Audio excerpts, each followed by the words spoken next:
طبعا من امبارح وكل جمهور الاهلي زعلان بسبب مباراه الاهلي مع سموحه. واكيد كل جمهور الاهلي زعلان بسبب ان احنا مش شايفين صفقات كويسه ان الاداره بتعملها. اساسا قائمه هدافين الدوري حتى ما فيهاش هداف الاهلي. انت متخيل ان القائمه اللي هي بتاعت هدافين الدوري لعبنا 9 جولات يا مؤمن، ومحمد شريف بقى ولا بيرسي تاو ولا شوف كولر بيلعب بمين، مفيش حد فيهم في القائمه. ما عندكش غير عبد القادر ومحمد شريف، كل واحد فيهم مسجل هدفين. اكيد ده كلام ما يليقش بالنادي الاهلي، ومن حق الجمهور الاهلي انه يزعل بجد. انا بالنسبه لي الاهلي دلوقتي النادي الاقوى عربيا ورقم واحد في افريقيا. انا ازاي المهاجم بتاعي مش في قائمه الهدافين؟ لازم في يناير فعلا نعمل صفقات تليق باسم النادي الاهلي. لازم فعلا في يناير نعمل صفقات تليق باسم النادي الاهلي، لان مش هينفع اساسا تخسر الدوري لثالث سنه على التوالي.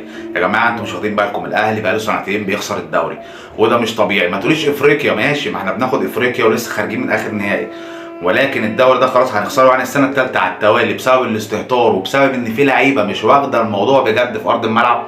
انا بحب كابتن محمود الخطيب واكيد كل الاداره ليها الاحترام والتقدير، ولكن انا حاسس ان في مشكله في ملف الصفقات.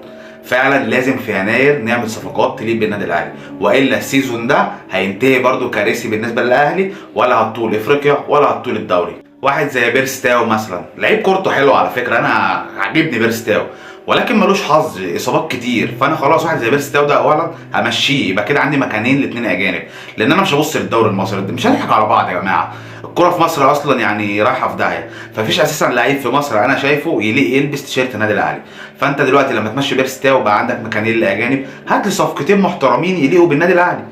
وممكن اطعم بالدوري المصري، ولكن مش دي الصفقات اللي انا هعتمد عليها، والا السيزون ده فعلا هيبقى كارثي بالنسبه للاهلي. فاتمنى من الاداره تتحرك في ملف الصفقات كويس، لان واحده واحده هتلاقي الدوري بيروح منك. كان معاكم محمد عصام، انزل اكتب لي كومنت حلو منك، وشكرا.